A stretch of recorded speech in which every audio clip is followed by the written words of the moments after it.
निचले स्तर पर के भ्रष्टाचार की बात लोग करते तो ठीक बात है।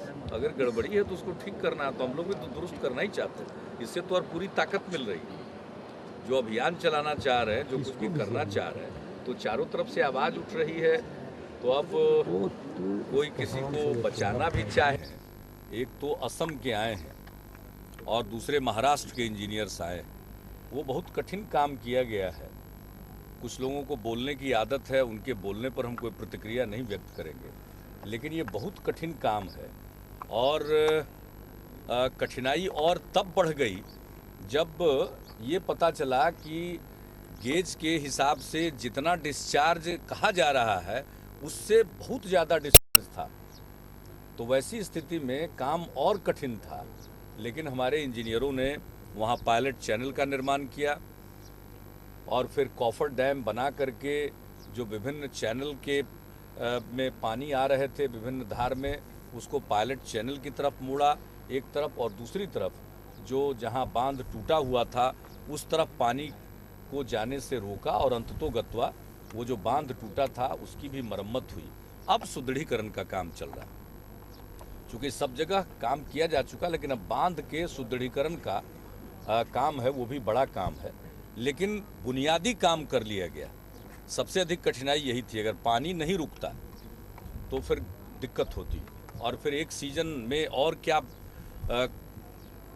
वो नदी कहर बरपाती कहना मुश्किल है। तो वो तो संकट टल गया, लेकिन बिल्कुल नज़र रखा जा रहा है और उसके सुदृढ़ीकरण का भी काम चल रहा है। हमारे विभागीय मंत्री, सिंचाई मंत्री श्री विजेंद्र प्रसाद यादव जी वहाँ पर गए, हमारे सिंचाई विभाग के प्रधान सचिव भी वहाँ गए।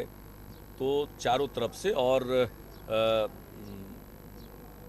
रेगुलरली निरंतर हमारे स्तर पर भी वो सब जानकारी दे रहे हैं, और मुझको ऐसा लग रहा है कि हमारे इंजीनियरों ने एक शानदार काम किया है, और नेपाल के लोगों का और नेपाल की सरकार का भी पूरा सहयोग मिला है। एक और है कि कांग्रेस अपने मुख्यमंत्रियों से कह रही है कि जो आपका जानकारी कार्यक्रम है, जो सूचना के अधिकार के तहत उपलब्धि हासिल हुई है, वो बहुत ही बड़ा एक तरह से काम हो रहा है, और कांग्रेस भी अपने मुख्यमंत्रियों से कह रही है। इसके इस काम के लिए जो जानकारी कार्यक्रम हम लोगों ने शुरू किया, जिसमें टेलीफोन के जरिए सूचना मांगने के लिए जो आवेदन देना था उसका विकल्प माध्यम बनाया गया, और वो सफल रहा है। तो दूसरे राज्यों में भी इसको अपनाने की कोशिश हो रही है, और इस प्रयत्न के लिए भारत सरकार के प्रशासनिक सुधार विभाग ने बिहार सरकार को स्वर्ण पदक से पुरस्कृत किया है, और 12 तारीख को गोवा में वो पुरस्कार लेने हमारे अधिकारीगण जा रहे हैं। तो ये काम काफ़ी अच्छा हुआ, और बिहार में बहुत कुछ हो रहा है अभी। कुछ चीज़ें चूँकि पुरस्कार मिल गया तो आप लोग जान गए, नहीं तो बहुत ऐसी चीज़ें हैं जो कई राज्यों से यहाँ से जानकारी मांगी जा रही है और लोग कर रहे हैं। जैसे महिलाओं के लिए आरक्षण जो हमने दिया पंचायती राज व्यवस्था में 50%, और अनेक कई काम। चूँकि अब हम सब काम को गिनाने लगेंगे तो विकास यात्रा का जो कार्यक्रम है वो विलंबित हो जाएगा, इसलिए नहीं, ये इसके लिए हमको तो ठीक है। पार्डन नहीं सुने।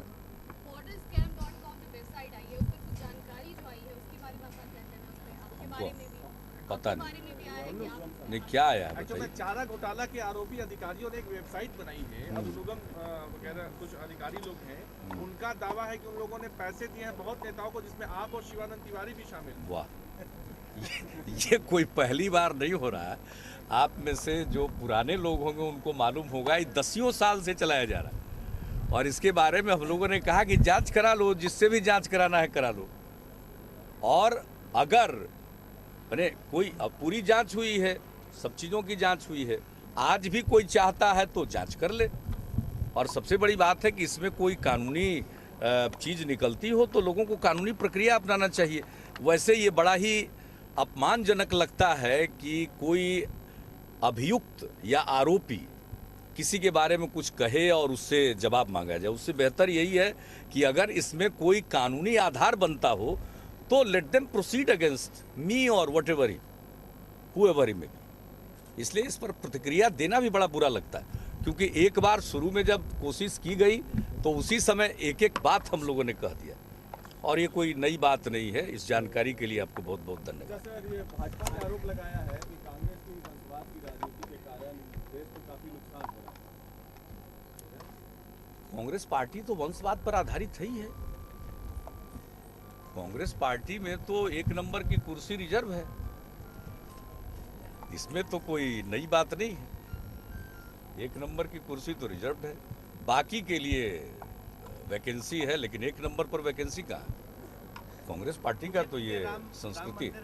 फिर से उठाए जाने से नुकसान हो रहा है, आपको लग रहा है कि जिस तरीके से आपकी सरकार काम कर रही थी, बीजेपी का यह पुराना मुद्दा है।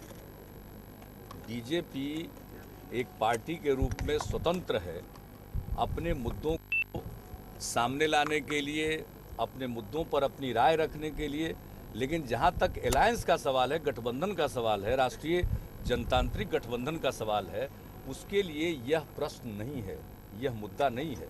लेकिन भारतीय जनता पार्टी अपने पार्टी की मीटिंग में कोई बात करती है तो ये उनका तो पुराना मुद्दा है। लेकिन जब भी सरकार बनी उसी समय ये तय हो गया 3 प्रश्न। नंबर 1, अयोध्या मसले का समाधान या तो आपसी रजामंदी से हो या कोर्ट के फैसले से हो। और दूसरी बात थी कि धारा 370 जो जम्मू कश्मीर को विशेष दर्जा प्रदान करता है, उसको समाप्त करने की बात नहीं होगी। और नंबर 3, समान आचार संहिता, कॉमन सिविल कोड थोपने की बात नहीं होगी। ये बात सरकार जब बनी 1998 में, उसी समय, उसके पहले ही ये बात तय हो गई हम लोगों की तरफ से।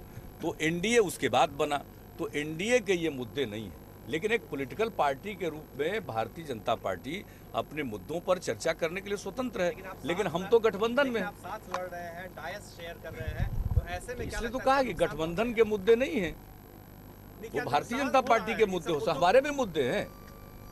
ऐसे अनेक मुद्दे हैं जिस पर हम लोगों की एक राय है और भारतीय जनता पार्टी उससे सहमत नहीं है। जैसे एक उदाहरण मैं देता हूं, जैसे हम दलित मुस्लिम और दलित क्रिश्चियन के प्रश्न पर स्पष्ट हैं कि मुस्लिम समाज में भी और क्रिश्चियन समाज में भी ऐसी जातियां हैं जो आज हिंदू समाज में वो अनुसूचित जाति कहलाती है। हम वैसे कम्युनिटीज़ को चाहते हैं कि अनुसूचित जाति का दर्जा दिया जाए। ये जनता दल यू का स्टैंड है, लेकिन भारतीय जनता पार्टी से सहमत नहीं है। हम अपनी बात कहेंगे, वो अपनी बात कहेंगे। लेकिन अलायंस की जो बात है और अलायंस के जो मुद्दे हैं वो भिन्न है। एनडीए के मुद्दे एनडीए के मुद्दा नुकसान हो रहा है राम मंदिर। अरे भाई, नुकसान और लाभ से हमको कोई लेना देना नहीं है। हमारे लिए वो मुद्दा एनडीए का नहीं है और जेडीयू के मुद्दे अलग हैं। हम अपने मन से अपने मुद्दे की बात करेंगे या एनडीए के जो कॉमन मुद्दे हैं उसकी बात करेंगे। इसलिए हमको कोई परेशानी इससे नहीं। बात आपके मन से तो नहीं उठेगी चुनावी सभाओं में, जहां पर आप भाई अब चुनावी सभा होगी तो देखिएगा नहीं। चुनावी सभा में आप और अडवाणी जी साथ नहीं रहेंगे? क्यों?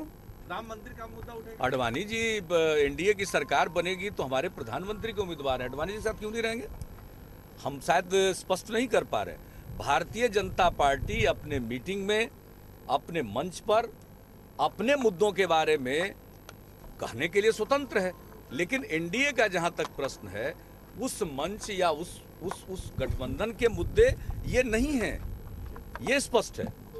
तो हम तो एनडीए से कंसर्न है ना, हम तो कोई बीजेपी के साथ बने में शामिल थोड़ी हो रहे हैं। अलग अलग हम लोग पार्टियां हैं। इसलिए भारतीय जनता पार्टी के बारे में यहाँ के लिए आप निश्चिंत रहिए, यहाँ के लिए निश्चिंत रहिए।